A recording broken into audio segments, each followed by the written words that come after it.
Memang salah satu bukti cinta itu Allah aja katakan, "Qul in kuntum tuhibbunallaha fattabi'uni yuhibbukumullah wa yaghfir lakum dzunubakum wallahu ghafurur rahim." Kata Allah, kalau kamu mengaku cinta kepadaku, "Qul in kuntum tuhibbunallaha fattabi'uni." Kalau kamu ngaku cinta kepada Allah, maka ikutilah apa yang aku perintahkan, kata Allah. Apa yang diminta Allah kita ikuti kalau kita ngaku cinta sama Allah. Tapi kalau cinta sama makhluk, Pak, ini ada batasnya. Enggak semua yang dia minta harus kita turuti. Contoh, misalnya anak bapak nampak tetangganya baru beli PS, Pak. Bapak tahu PS kan? PlayStation, game itu. Baru beli PS. Bapak tahu anak tetangga ini sebelum beli PS, rajin kali ngaji. Rajin kali ke masjid. Setelah dibelikan bapaknya PS, nggak pernah lagi ke masjid, nggak pernah lagi ngaji. Satu hari anak bapak iri sama kawannya ini, "Pak, belikan apa aku PS?" Bapak tahu resikonya. Kalau bapak belikan dia PS, dia pasti akan lebih malas ngaji, akan lebih malas ke masjid, ibadahnya semakin lemah. Maka tidak boleh dituruti. Itulah cinta karena Allah.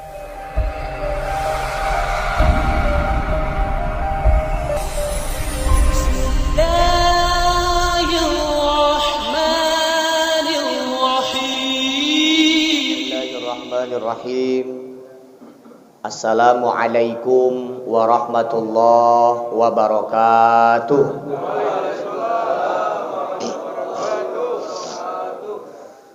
Innal hamdalillah wassalatu wassalamu ala Rasulillah wa ala alihi wa ashabihi wa mawalah. Qala Allah Ta'ala fil Qur'anil Karim, a'udzu billahi minasyaitonir rajim. Bismillahirrahmanirrahim. Wa ma utitum minal ilmi illa qalila. Shadaqallahul azim wa shadaqa rasuluhun nabiyul karim wa nahnu ala dzalika minasyahidin wasyakirin walhamdulillahi rabbil alamin. Yang terhormat Bapak Kepala Desa Semencirim, baik yang ada di Kecamatan Kutalim Baru maupun Kecamatan Sunggal. Yang terhormat Duo Hendro, Ustadz Hendro selaku Ketua FKSMM, dan Bapak Hendro yang merupakan Ketua BKM Musola At-Taqwa, ya Pak ya. Berarti nanti Bapak kalau punya cucu, punya anak, butuh referensi nama yang bagus, salah satunya Hendro. Insya Allah orang solih dan calon pemimpin, karena dua-duanya ini ketua ini Pak. Walaupun di kampung saya ada juga Hendro ninja sawit Pak. Cuman ya itu lain-lain lah pula kan Ustaz. Yang penting kan niat orang tua ngasih nama anak tuh doanya pengennya apa. Kemudian bapak-bapak, orang-orang tua saya, seluruh jamaah FKSMM yang tidak dapat saya sebutkan satu persatu yang dimuliakan oleh Allah Subhanahu wa taala. Kita sudah sangat sering bertemu dalam majelis taklim ini, dan setelah Ramadan mungkin ini pertemuan kita yang pertama, maka meskipun sudah lewat bulan Syawalnya, saya kira tidak ada kata terlambat untuk saya membersihkan hablum minan nas saya kepada bapak-bapak semua. Saya ucapkan minal aidina wal faizin, taqabbalallahu minna wa minkum. Saya mohon maaf lahir dan batin atas segala kesalahan yang pernah saya lakukan. Bapak-bapak, orang-orang tua saya yang dimuliakan Allah Subhanahu wa taala, pada pagi yang mulia ini saya diminta untuk membahas sebuah hadis yang diriwayatkan oleh Imam Bukhari dan Muslim. An Abi Hurairah radhiyallahu anin Nabi sallallahu alaihi wasallam qala sab'atun yudhilluhumullahu fi dhillih yauma la dhilla illa dhilluh. Kata Nabi, ada 7 golongan yang nanti akan mendapatkan naungan perlindungan dari Allah Subhanahu wa taala, di mana tidak akan ada lagi naungan kecuali naungan Allah. Kita berharap kita semua termasuk dari 7 golongan ini. Amin. Amin ya rabbal alamin. Golongan yang pertama kata Nabi, al-imamul adil. pemimpin yang adil. Bapak-bapak, orang-orang tua saya yang dimuliakan Allah, kalau berangkat dari vonis yang baru diterima oleh ulama kita, Habibuna Habib Rizik, yang diceritakan oleh Ustadz Hendro tadi, berangkat dari situ kok kayaknya agak kecil kemungkinan pemimpin kita di Indonesia ini dapat naungan di akhirat nanti. Karena sudah banyak sekali contoh-contoh ketidakadilan yang terjadi di negara kita ini. Ya, meskipun begitu kita tetap mendoakan mudah-mudahan mereka diberikan Allah hidayah, mereka diberikan jalan taubat untuk menjadi pemimpin yang adil di negara kita. Tentunya bapak-bapak, orang-orang tua saya, pemimpin ini maknanya mungkin bisa lebih luas lagi. Bukan hanya pejabat.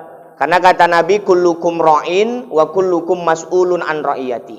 Setiap kamu adalah pemimpin dan setiap kamu nanti akan dimintai pertanggungjawaban atas kepemimpinannya. Jadi dalam hal ini bukan hanya presiden, Pak Kades juga nanti akan dimintai pertanggungjawaban atas kepemimpinannya, termasuk adil atau tidaknya dalam memimpin. Nah, ini kades-kades kemarin diuji keadilannya dengan cara bantuan sosial COVID. Nah, itu diuji keadilan para kepala desa, para lurah. Karena kan cerita-cerita yang banyak kita dengar adalah yang memprioritaskan saudaranya, kades-kades lurah-lurah ini kan. Ada yang mengutamakan tetangganya, padahal mungkin ada orang lain yang lebih pantas menerimanya. Maka itu semua nanti akan dimintai pertanggungjawaban di hadapan Allah.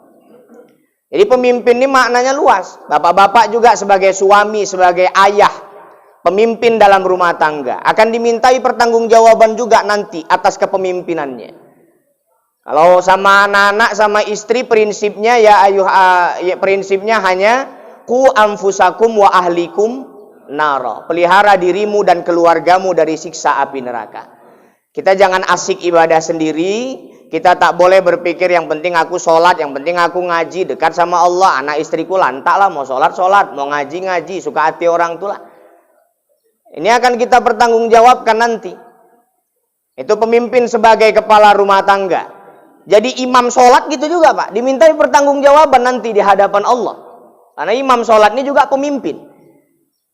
Kita harus adil kepada makmum-makmum kita yang di belakang. Kata Nabi, idza amma ahadukumun nas falyukhaffif. Kalau kamu jadi imam sholat, maka ringankanlah sholatmu. Karena kemampuan makmum belum tentu sama dengan kemampuan imam.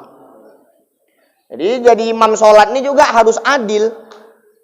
Misalnya imam masjidnya, imam sholatnya ini hafiz Quran 30 juz. Memang hafiz Quran ini kadang-kadang dia murojaah, dia mengulang hafalan ketika sholat. Nah, cuman kalau dia mau ngulang hafalan ayatnya terlalu panjang waktu dia memimpin sholat berjamaah, tak pas juga kalau jamaahnya banyak yang tua-tua. Jadi kalau dia mau murojaah, mau dia ulang hafalannya yang banyak itu, silahkan pada sholat sunnahnya, atau pada saat dia sholat sendirian. Pokoknya kita harus memperkirakan kemampuan makmum. Apalagi ini rawannya, kalau imamnya ini masih lajang, di belakangnya ada pula calon mertuanya. Ini godaannya berat ini Pak. Bacaan pun terus difaseh-fasehkan itu. Sholatnya mungkin pas sholat zuhur pula ya kan Pak. Sholat zuhur ini kan nggak zohir dia, pelan aja bacaannya. Cuman biar nampak khusyuk sama calon mertua dilama-lamakannya lah. Apa yang bisa dibaca. Siap Al-Fatihah semua hafalannya dibacanya lah. 30 juz 30 dari An-Naba sampai An-Nisa dibacanya. Udah siap apalagi lah hafalanku, hadis-hadis pun dibacanya qala Rasulullah sallallahu alaihi wasallam. Udah siap apalagi lah biar nampak lebih panjang, undang-undang dasar Pancasila pun dibacainya semua. Itu godaannya berat memang. Imam sholat juga akan dimintai pertanggungjawaban di hadapan Allah. Maka yang pertama yang akan mendapatkan naungan nanti, di mana tidak ada lagi naungan kecuali naungan Allah, al-imamul adil, pemimpin yang adil. Tapi Pak, kita sebagai ayah, adil ini tidak harus sama rata. Adil itu kalau kita sebagai ayah kepada anak, yang dikatakan adil itu proporsional, sesuai porsinya, tidak harus sama rata. Bapak misalnya punya anak 3, yang satu kuliah, satu SMA, yang satu SD. Bapak kasih uang jajan, pukul rata semuanya 20.000 sehari. Ini nggak adil. Jadi yang dikatakan adil ini kalau ngasih uang jajan sama anak bukan sama rata, tapi proporsional. Sesuai kebutuhannya, sesuai porsinya. Kalau bapak kasih yang kuliah 20.000, yang SD pun 20.000, adil nggak Pak? Nggak adil, kebutuhannya tentu beda. Bahkan anak SD dikasih 20.000 kurang pas, karena kata orang dulu anak-anak jangan banyak jajan, nanti bodoh katanya. Walaupun itu cuman alasan bapak-bapak yang pelit ngasih uang jajan anaknya, ya kan. Jadi semua kepemimpinan kita akan dimintai pertanggungjawaban, bahkan kepemimpinan kita kepada diri kita sendiri. Maka kata Nabi, kita ini semua pemimpin Pak.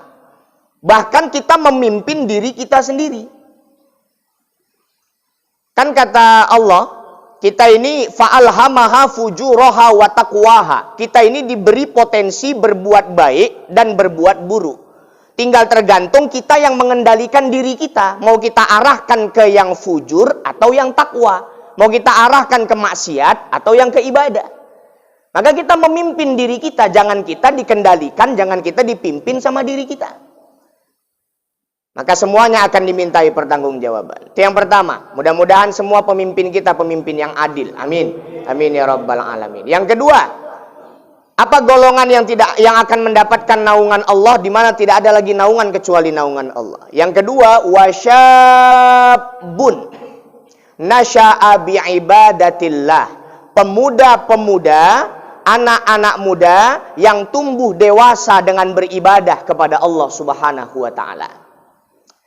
Nah, bapak-bapak, orang-orang tua saya, tadi Pak Kades sudah curhat soal penggerebekan.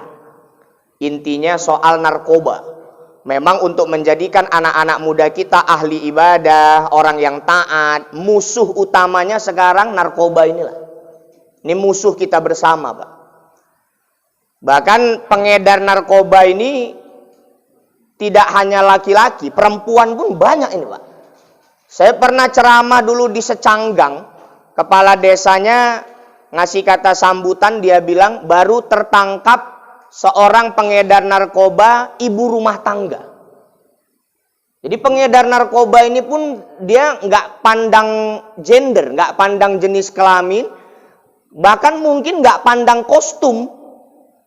Mohon maaf, bisa jadi kita yang pakai lobe, kita yang pakai peci, kita yang bekoko, bisa jadi bawa barang juga ini Pak Kades. Nah, cuman aku nggak nyuruh razia ini Pak Kades ya. Cuman memang ini musuh kita bersama. Walaupun kita tahu masalah ini udah sangat akut, masalah ini sudah sangat parah.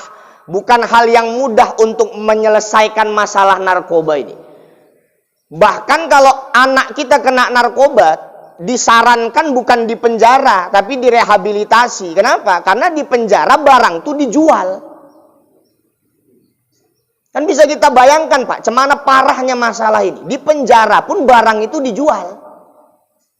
Harusnya masuk penjara jadi tobat, ini malah makin mudah mendapatkan barang itu. Bahkan diizinkan sama aparatnya. Na'udzubillah. Nah, ini tantangannya. Nah, maka salah satu ikhtiar kita, berikanlah pendidikan-pendidikan agama kepada anak. Kalau ada rezeki bapak, sekolahkan anak ke pesantren. Karena sekarang pesantren biayanya besar-besar. Walaupun Pak, ini saya sedih juga. Ada pesantren di daerah kita baru kena musibah kemarin. Dan kebetulan saya alumni situ. Kira-kira sebulan yang lalu kalau Bapak dengar ada salah seorang santri kelas 2 sanawiyah kehilangan nyawa karena dianiaya oleh abang kelasnya. Ini anak masih kelas 2 sanawiyah, dipukul dadanya sama abang kelasnya kelas 2 aliyah, kelas 2 atau kelas 3 aliyah, dipukul dadanya, sekali pukul aja Pak, habis itu tersungkur, bernapas 2 kali, habis itu enceng napasnya. Tersungkur, dapat bernapas 2 kali, habis itu udah kehilangan napasnya, kehilangan nyawa. Jadi masalah ini tentunya membuat kita para orang tua semakin dilema, ya kan Pak? Satu sisi, awak mau nyekolahkan anak awak di pesantren, takut anak awak nggak terjamin keselamatannya. Di sisi lain, awak mau nyekolahkan anak di luar pesantren, pergaulannya naudzubillah. Tentu ini makin membuat kita dilema, bingung ya kan Pak? Tapi kita harus berpikir bahwa musibah kemarin itu Pak, kejadian itu tidak boleh kita kambing hitamkan pesantren sepenuhnya. Tentunya ustadz-ustadz nggak pernah ngajarkan santrinya nganiaya.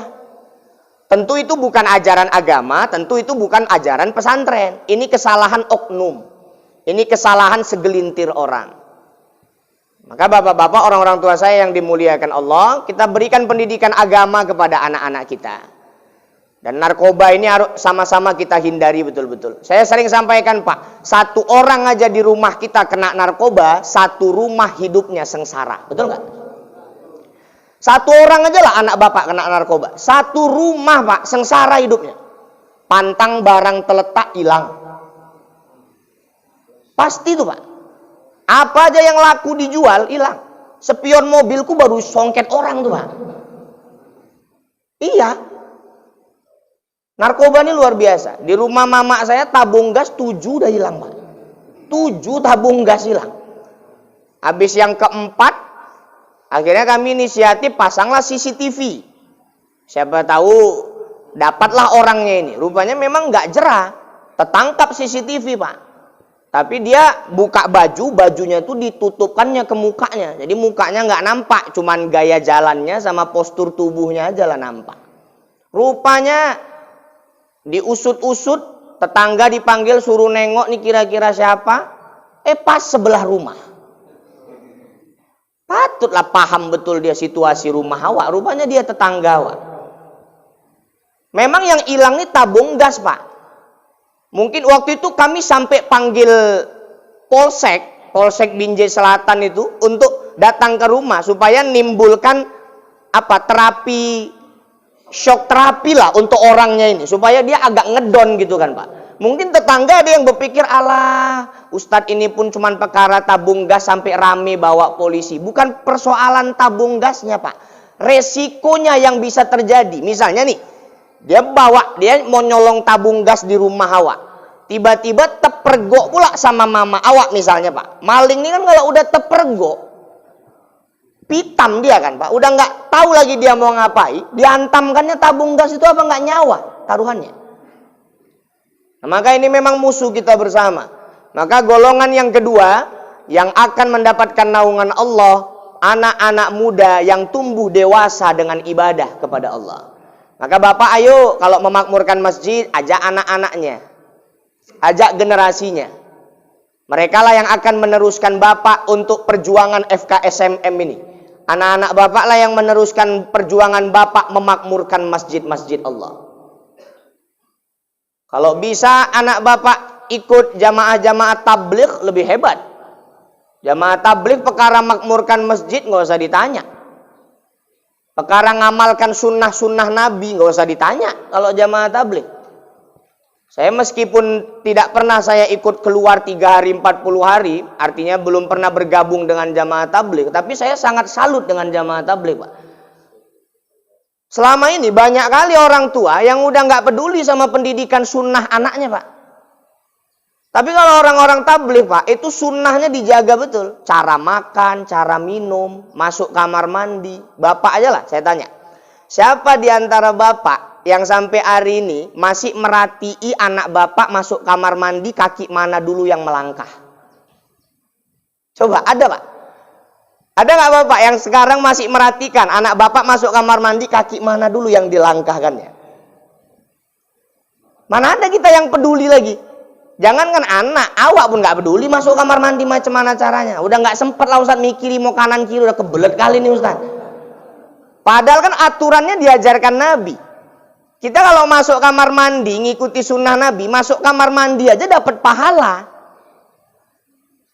Masuk kamar mandi tuh Pak, kiri dulu baru kanan. Keluarnya kanan dulu baru kiri.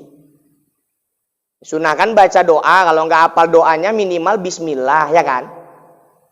Yang penting jangan dipaksa. Kalau nggak hafal doanya nanti dipaksa masuk kamar mandi bismika Allahumma ya wa amut, ketiduran wah itu sambil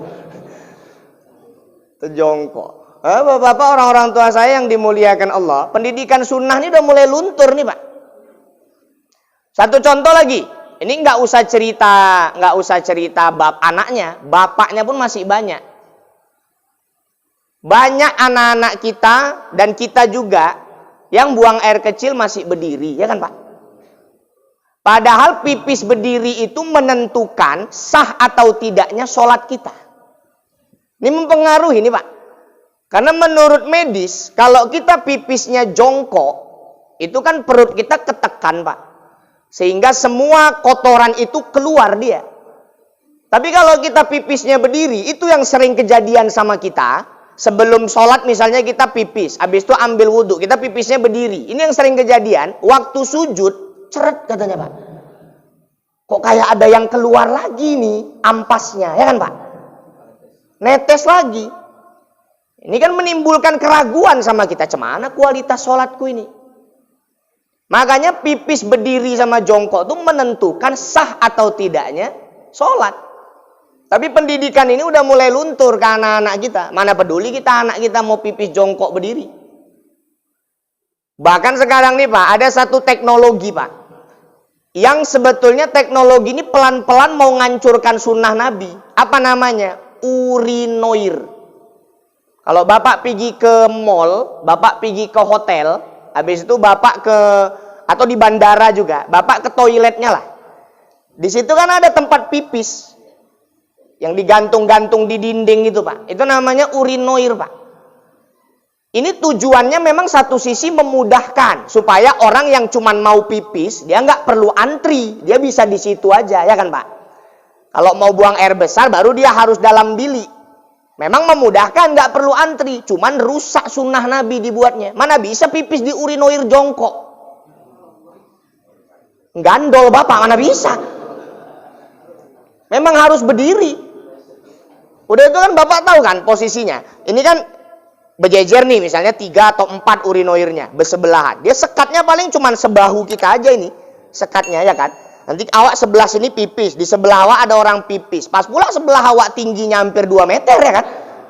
Berarti kan leluasa kali pandangan dia nih Pak. Dia tinggal noleh ke kiri gini aja, apa nggak grogi awak pipis dibuatnya. Nggak ada cerita pipis jongkok di urinoir, ini ngerusak sunnah Nabi.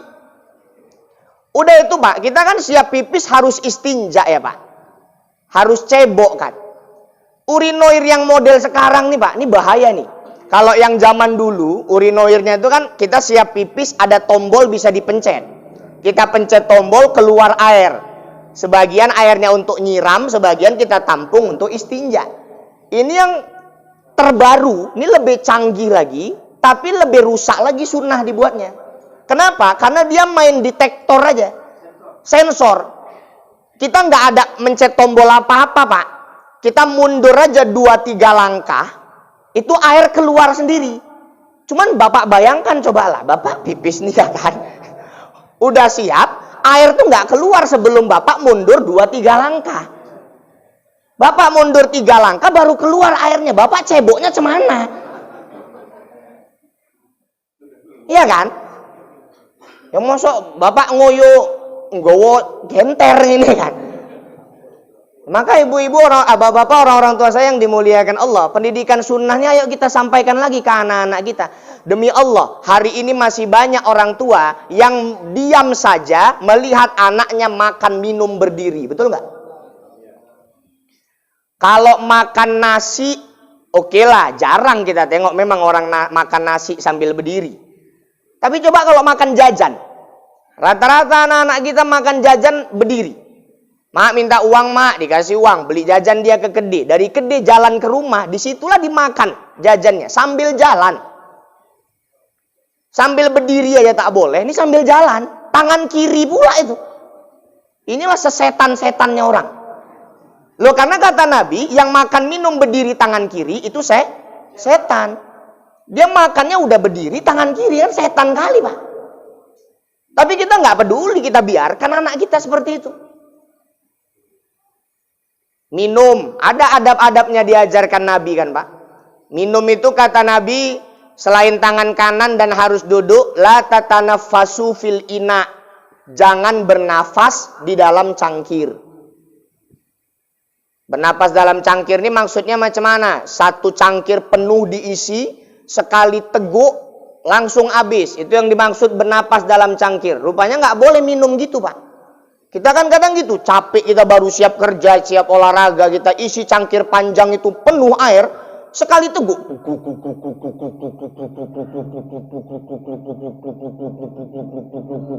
Dilarang sama Nabi, Pak.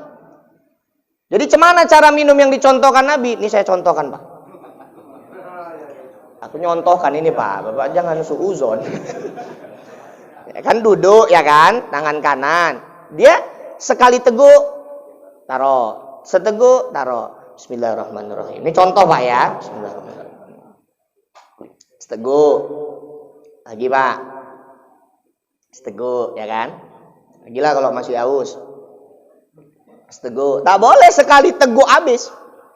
Ini pendidikan-pendidikan sunnah yang harus kita ajarkan sama anak-anak kita. Supaya anak-anak kita hidup sesuai Quran dan sunnah. Kan taraktu fikum amroini. Kata Nabi, kami tinggalkan dua perkara. Kalau kalian mau selamat, ikuti yang dua ini. Quran sama sunnah. Maka kalau bapak mau belajar sunnah, belajarlah sama jamaah-jamaah tabligh.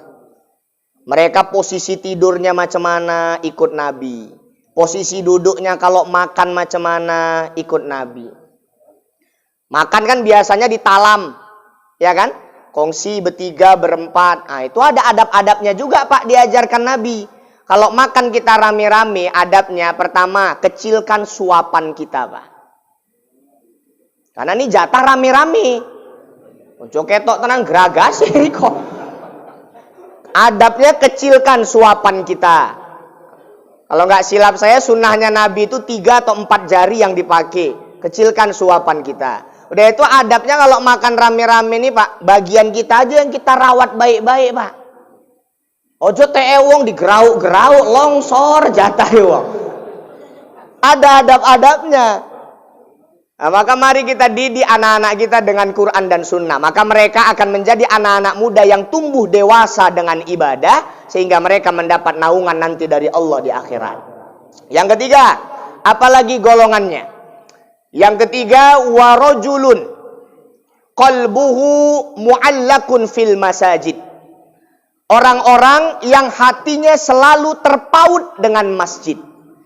Kalau ini nggak usah dijelaskan, Pak. Saya udah bolak-balik kali cerita makmurkan masjid di FKSMM nih. Dan saya yakin kita ini orang-orang FKSMM nih, inilah salah satu golongan yang mendapatkan naungan Allah nanti di akhirat. Karena hatinya selalu terpaut kepada masjid. Amin ya rabbal alamin. Selanjutnya yang keempat, apa golongan yang mendapatkan naungan Allah? Rajulani tahabba fillahi ijtama'a alaih wa tafarraqa alaih. Dua orang yang saling mencintai karena Allah. Mereka berkumpul karena Allah, mereka berpisah juga karena Allah. Nah, bapak-bapak, orang-orang tua saya yang dimuliakan Allah, bapak cinta sama suami, cinta sama istri, cinta karena Allah. Cinta sama anak, cinta karena Allah. Cinta karena Allah ini maksudnya apa? Jangan cinta itu jadi menjauhkan kita dari Allah. Justru cinta itu semakin mendekatkan kita kepada Allah. Jadi, Pak, cinta sama istri ini tidak harus semua yang dia minta kita turuti, Pak. Memang salah satu bukti cinta itu, Allah aja katakan, Qul in kuntum tuhibbunallaha fattabi'uni yuhibbukumullah wa yaghfir lakum dzunubakum wallahu ghafurur rahim.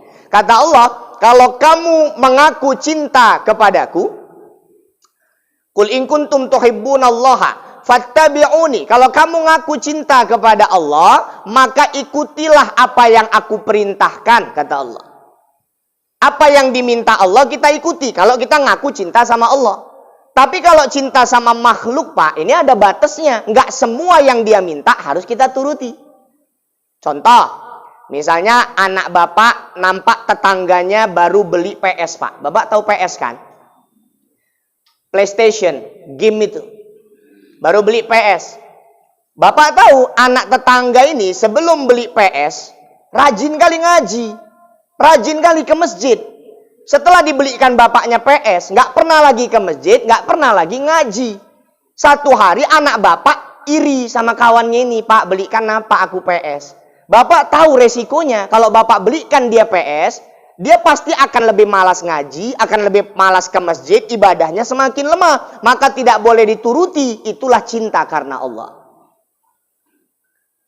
Cinta sama istri, gitu juga Pak. Nggak semua yang dia minta harus kita turuti.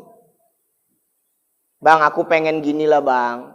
Aku tengok Wak Ramlah bang waktu wirid. Wih, gelangnya bang serenteng. Bang, ya Allah, aku pun pengen loh. Sabarlah deh, abang belum ada duit. Ya abang usahalah bang. Usaha apa? Abang udah usaha banyak loh di kerja abang udah. Ya abang ngepet lah katanya. Abang keliling lah biar aku yang jaga lilin, kata bininya pula. Ini kalau diturutinya mau bininya ini Pak, berarti cintanya kepada istrinya tidak cinta karena Allah. Maka cinta kita kepada apapun harus cinta karena Allah. Cinta kepada anak, cinta karena Allah. Cinta kepada istri, cinta karena Allah. Cinta kepada orang tua, cinta karena Allah. Dan intinya berarti kalau udah cinta karena Allah, tidak akan menimbulkan maksiat cinta ini. Nah yang jadi masalah, anak-anak lajang gadis kita hari ini, bahasanya jatuh cinta, tapi isinya maksiat semua. Maka jangan biarkan anak-anak bapak pacar-pacaran. Terutama bapak yang punya anak gadis. Jangan bapak biarkan anak gadis bapak kehormatannya dengan mudah diambil oleh laki-laki. Karena mohon maaf Pak, hari ini banyak sekali anak-anak lajang ini caranya itu paten Pak. Mainnya cantik. Nih bapak yang punya anak gadis. Dia ambil dulu hati anak gadis kita. Udah cinta mati anak gadis kita sama dia. Lalu satu hari di momen yang tepat, dia mintalah kehormatan anak gadis kita Pak. Dia ajak anak gadis kita untuk berhubungan badan. Ketika tidak mau, bahasa apa yang diucapkan? Kalau kau nggak mau, berarti nggak cinta sama aku. Inilah bahasa yang jahat kali ini Pak. Kalau kau nggak mau, berarti kau nggak cinta sama aku. Anak awak tadi udah setengah mati cinta sama laki-laki ini. Udah kejebak. Kalau seandainya nggak dituruti, akan ditinggalkan sama laki-laki ini. Anak-anak ini memang, anak kita ini imannya kebetulan lemah. Nggak bisa hidup dia tanpa laki-laki ini. Mau nggak mau diserahkannya kehormatannya itu. Maka bapak tanamkan kepada anak-anak, nak, seks bukanlah bukti cinta. Ini penting Pak, seks bukan bukti cinta. Jadi nggak ada cerita kau layani aku kalau kau cinta sama aku. Tak ada cerita. Itu hanya berlaku untuk suami dan istri. Nah, jadi yang selanjutnya, yang mendapatkan naungan, orang yang jatuh cinta, saling mencintai karena Allah Subhanahu wa Ta'ala, dan cinta itu menghasilkan ibadah, bukan justru menghasilkan maksiat. Udah berapa Pak? 3 apa 4? 4 ya. Yang kelima, kata Nabi yang akan mendapatkan naungan dari Allah, di mana tidak ada lagi naungan selain naungan dari Allah. Yang kelima adalah warajulun idza da'athu imra'atun dzata mansibin wa jamalin faqala inni akhafullah. Yang dapat naungan nih Pak, orang yang ketika digoda sama perempuan cantik, digoda sama perempuan yang indah untuk diajak berzina, maka dia akan mengatakan, inni akhafullah, aku sungguh takut kepada Allah. Ini kisah seperti Nabi Yusuf alaihissalam. Nah, cuman kalau potongan-potongan kita agak berat nih memang Pak. Lewat awak Iskandar muda ya kan Pak. Bang singgah bang. Berapa? Kalau yang mau dapat naungan, diajak singgah, inni akhafullah. Sesungguhnya aku takut kepada Allah. Jadi bapak-bapak, orang-orang tua saya yang dimuliakan Allah, berarti intinya yang akan mendapatkan naungan dari Allah adalah orang yang mampu menahan syahwatnya. Selanjutnya yang keenam. Yang keenam betul ya Pak ya? Yang keenam, siapa golongan yang mendapatkan naungan dari Allah di akhirat nanti? Rajulun tasaddaqa bisadaqatin fa akhfaha hatta la ta'lama shimaluhu ma tunfiqu yaminuhu. Orang yang berinfak, yang bersedekah, dan dia menyembunyikan sedekahnya, dan dia merahasiakan sedekahnya sampai tangan kirinya tidak tahu apa yang disedekahkan oleh tangan kanannya. Jadi Pak, sedekah itu sebaiknya serahasia mungkin. Makanya kita sangat mengapresiasi orang-orang yang bersedekah dan dia lebih mau disebut namanya hamba Allah. Bahkan ibadah kita termasuk sedekah, kalau kita ucapkan, kalau kita pamer-pamerkan, pahalanya seperti debu yang ditiup angin, hilang, tak ada nilainya di hadapan Allah. Bahkan kata Nabi dalam salah satu hadis, salasatun la yukallimuhumullahu yaumal qiyamah wa la yuzakkihim. Ada 3 golongan yang nanti hari kiamat Allah nggak mau bercakap sama dia. Allah nggak mau nengok mukanya. Allah nggak mau mensucikan dirinya. Salah satunya al-mannanu. Apa itu al-mannan? Orang-orang yang suka mengungkit-ungkit pemberian. Maka bapak-bapak, orang-orang tua saya, sedekah kita dirahasiakan. Ini bentar lagi Idul Adha. Disinilah diuji. Lebih cinta mana kita kepada harta atau kepada zat yang memberikan kita harta. Saya mau ingatkan kepada Bapak, Rasulullah sangat membenci orang yang mampu tapi tak mau. Rasul jijik Pak sama orang yang mampu tapi nggak mau. Maka kata Nabi, siapa yang mampu berkurban tapi dia nggak mau berkurban, fala yaqrabanna musallana, jangan coba-coba didekatinya tempat sholatku, kata Nabi. Artinya Rasul ini jijik Pak. Rasul ini benci sama orang yang mampu tapi nggak mau. Ada rezekinya sebetulnya untuk naik haji, untuk menyempurnakan rukun Islamnya, tapi dia lebih milih ganti mobil. Tapi dia lebih milih renovasi rumah. Padahal rumahnya masih cantik, padahal mobilnya masih layak. Ada orang yang mampu berkurban, tapi dia lebih milih untuk beli ini itu dibanding dia berkurban.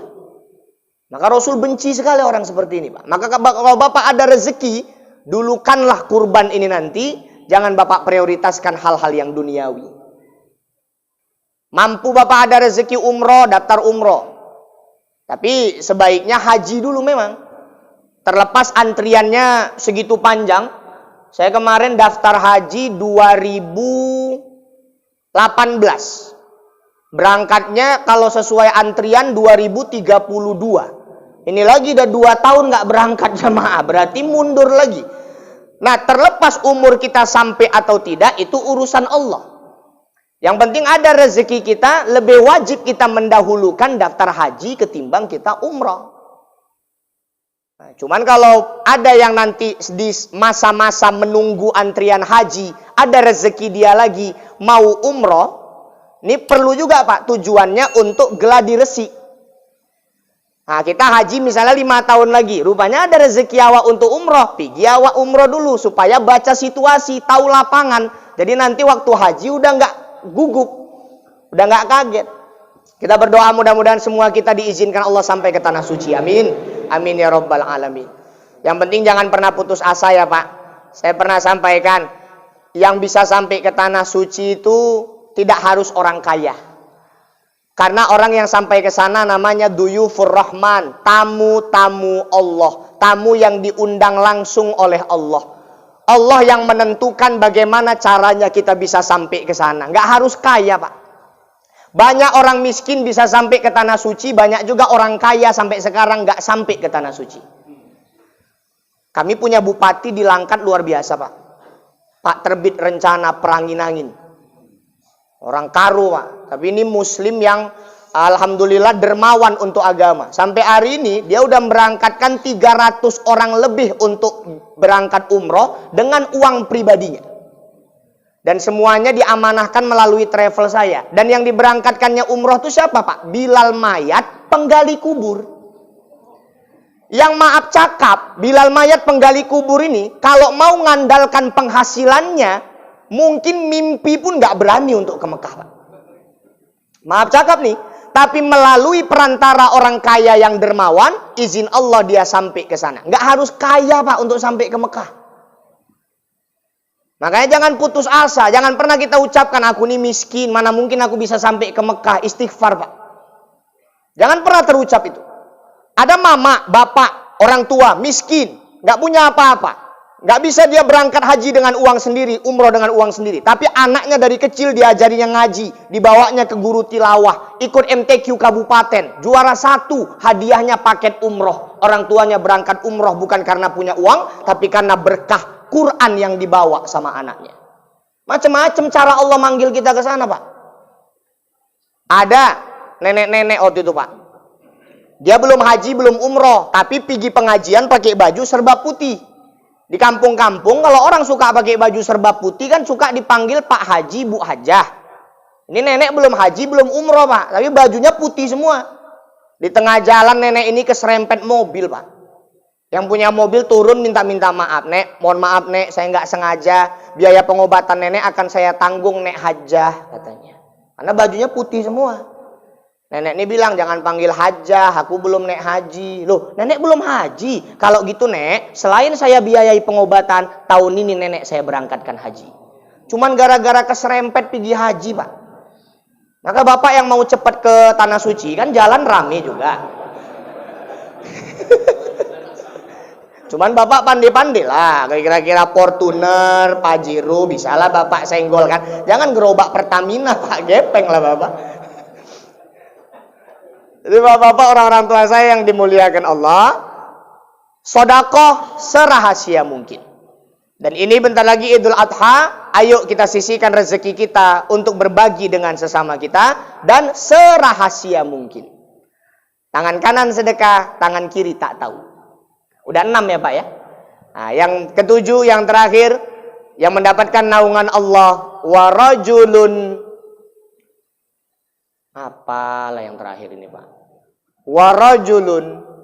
Udah matanya nggak usah aku sebutkan lah ya, Pak. Pokoknya yang terakhir ini, seorang hamba yang berzikir. Oh, warajulun zakarallah khalian.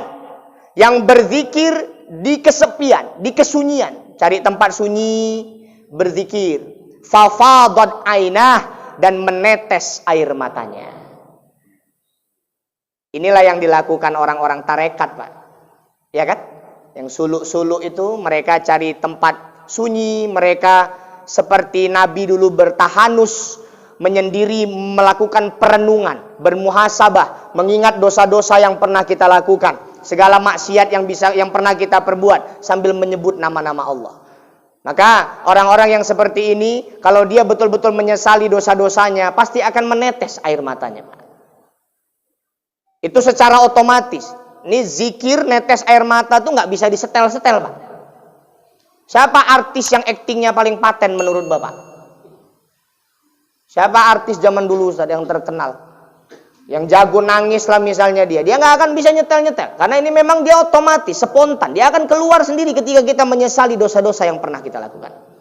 Maka bapak-bapak, orang-orang tua saya yang dimuliakan Allah, itulah 7 golongan yang akan mendapatkan naungan Allah, di mana tidak ada lagi naungan nanti kecuali naungan dari Allah. Mudah-mudahan kita semua tergolong 7 golongan ini, yang kita akan mendapatkan perlindungan dari Allah di akhirat nanti. Dan seperti kata Bapak Ketua BKM tadi, kita yang duduk hari ini di sini, nanti kita akan duduk bersama dalam surga Jannatun Naim. Amin. Amin ya rabbal alamin. Mudah-mudahan apa yang saya sampaikan walaupun tidak banyak bisa bermanfaat. Kita ketemu lagi lain waktu, lain kesempatan. Mohon maaf atas segala kekurangan. Ilal liqa ma'as salama. Assalamualaikum warahmatullahi wabarakatuh.